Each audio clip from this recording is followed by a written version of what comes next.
എല്ലാ കൂട്ടുകാർക്കും മറ്റൊരു യൂട്യൂബ് വീഡിയോയിലേക്ക് ഹാർദമായ സ്വാഗതം. നരേന്ദ്രമോദി മൂന്നാമതും അധികാരത്തിൽ വന്നാൽ മാർക്കറ്റ് കുതിക്കുമോ എന്നുള്ളതാണ് ഇന്നത്തെ വീഡിയോയിൽ നമ്മൾ ചർച്ച ചെയ്യാൻ പോകുന്നത്. ഒറ്റ വാക്കിൽ പറയാം, നരേന്ദ്രമോദി മൂന്നാമത് അധികാരത്തിൽ വന്നാൽ മാർക്കറ്റ് എന്തായാലും താഴില്ല എന്ന് നമുക്ക് ഉറപ്പിക്കാം.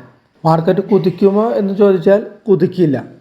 വ്യക്തമായ ഭൂരിപക്ഷത്തോടെ നരേന്ദ്രമോദി തന്നെ അധികാരത്തിൽ വന്നാൽ വിപണി വലിയ തോതിൽ കയറും എന്ന് വിശ്വസിക്കുന്നവരാണ് ഭൂരിപക്ഷം ഇന്ത്യൻ നിക്ഷേപകരും.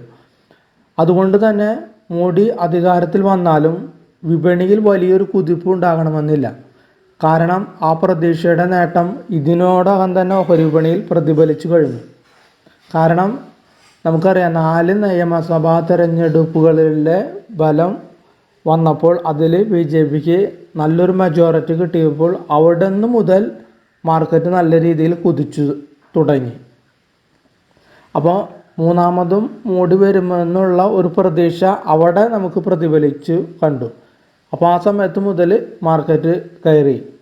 വരാനിരിക്കുന്ന സംഭവങ്ങളെക്കുറിച്ചുള്ള നിക്ഷേപകരുടെയും ഊഹക്കച്ചവടക്കാരുടെയും പ്രതീക്ഷകളും ആശങ്കകളെല്ലാം നിരന്തരമായി വ്യാപാരത്തിലൂടെ പ്രതിഫലിക്കുന്നത് കൊണ്ട് ഓഹരി വിപണി എപ്പോഴും മുൻകൂറായി ഇത്ര സംഭവങ്ങളെ കാണാറുണ്ട്. അതിൻ്റെ പ്രതിഫലനമാണ് കഴിഞ്ഞ ദിവസങ്ങളിലും അല്ലെങ്കിൽ ഇപ്പോൾ മാർക്കറ്റ് കണ്ടുകൊണ്ടിരിക്കുന്നത്.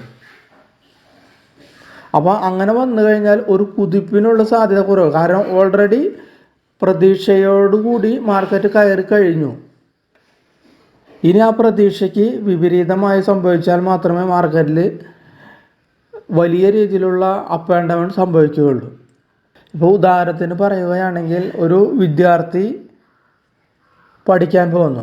നമുക്കറിയാം അവന് ഫസ്റ്റ് ക്ലാസ് നേടും അല്ലെങ്കിൽ ഡിസ്റ്റിങ്ഷൻ നേടും എന്നുള്ളത്.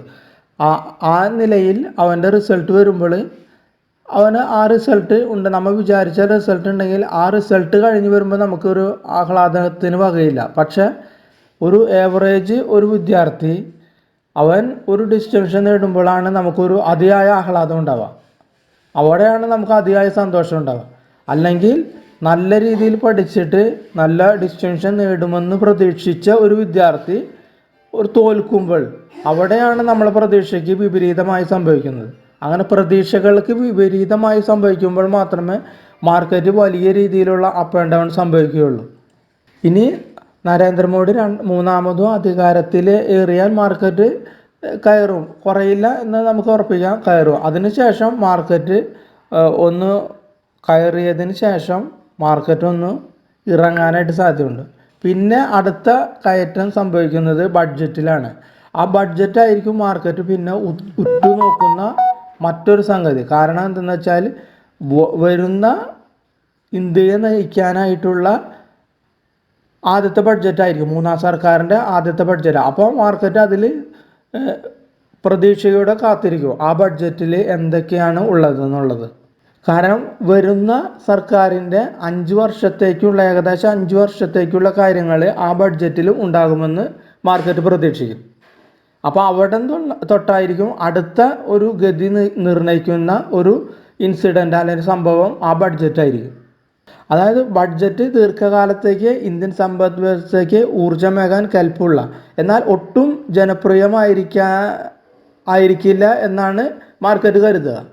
അതേസമയം അത് വിപണിയെ സംബന്ധിച്ചിടത്തോളം വളരെ നല്ലതുമായിരിക്കും. അതിനർത്ഥം നികുതി കുറയ്ക്കുമെന്നോ ഓഹരി നിക്ഷേപത്തിന് ആനുകൂല്യം കിട്ടുമെന്നോ അല്ല, മറിച്ച് ഇന്ത്യൻ സമ്പദ് വ്യവസ്ഥയുടെ വളർച്ച ഉറപ്പാക്കാനുള്ള അവസരങ്ങൾ അത് ജനങ്ങൾക്ക് എത്ര കടുപ്പമേറിയതായാലും ഏറ്റവും ഫലപ്രദമായി ഉപയോഗപ്പെടുത്താൻ ഉള്ള നിർദ്ദേശങ്ങൾ ബഡ്ജറ്റിൽ ഉണ്ടാകുമെന്ന് പ്രതീക്ഷിക്കും. ഇപ്പോൾ നമ്മൾ നോക്കിക്കഴിഞ്ഞാൽ കാണാം, ആഗോള തലത്തിൽ ഇന്ത്യക്കൊരു മത്സരം ഇല്ല എന്നുള്ളതാണ്. ഇന്ത്യ ഒരു വളർച്ചാ സാധ്യതയുള്ളൊരു മേഖലയാണ്. നമ്മൾ ഏത് ലോക വിപണി എടുത്താലും കഴിഞ്ഞ വർഷം ഏറ്റവും കൂടുതൽ ഉയർന്ന ഒരു വിപണി ഇന്ത്യൻ വിപണിയാണ്. അപ്പോൾ ചൈനയിൽ നിന്ന് ഇപ്പോൾ നിക്ഷേപങ്ങളെല്ലാം പുറത്തേക്ക് പോകുകയാണ്. അത് കൂടുതലും വന്നു ചേരുന്നത് ഇന്ത്യൻ വിപണിയിൽ തന്നെയാണ്. അതായത് വളർച്ച എവിടേക്ക് നോക്കി എന്നാണ് ആഗോള നിക്ഷേപകർ മുഴുവനും നിക്ഷേപിക്കുന്നത്. അപ്പോൾ വളർച്ചയുള്ള ഒരു നിക്ഷേപ രാജ്യമാണ് ഇന്ത്യ ഇന്നത്തെ കാലഘട്ടത്തിൽ. അപ്പോൾ ലോക നിക്ഷേപങ്ങൾ മുഴുവനും ഇന്ത്യയിലേക്ക് വരുന്നുണ്ട്. പക്ഷേ അതിൽ നമ്മൾ നോക്കേണ്ട കാര്യങ്ങൾ, വാല്യുവേഷൻ ഇപ്പോൾ കൂടി നിൽക്കുകയാണ് ഇന്ത്യൻ വിപണിയിൽ. അതായത് ഇന്ത്യൻ വിപണി ഇപ്പോഴത്തെ വാല്യുവേഷൻ പൊതുവെ കൂടുതലാണ്. പക്ഷെ നല്ല വളർച്ച കൈവരിക്കുന്ന വിപണിയിൽ എപ്പോഴും നല്ല ഓഹരികളുടെ വിലയിൽ ഒരു പ്രീമിയം ഉണ്ടാകും. അതുകൊണ്ടാണ് PE റേഷ്യോ ഇപ്പോൾ വളരെ കൂടി നിൽക്കുന്നത്. പക്ഷേ ഈ PE റേഷ്യോ ഒന്ന് കുറയണം. ഈ PE റേഷ്യോ കുറയുന്നത് വിലകൾ, അതായത് ഓഹരിയുടെ വിലകൾ കുറയുമ്പോൾ ആയിരിക്കില്ല ഇനി PE റേഷ്യോ. കാരണം കമ്പനിയുടെ മികച്ച ലാഭം കൂടുമ്പോൾ, EPS കൂടുമ്പോൾ അതിനനുസരിച്ച് PE റേഷ്യോയിൽ കുറവാണ് വരാനായിട്ട് സംഭവിക്കുന്നത്.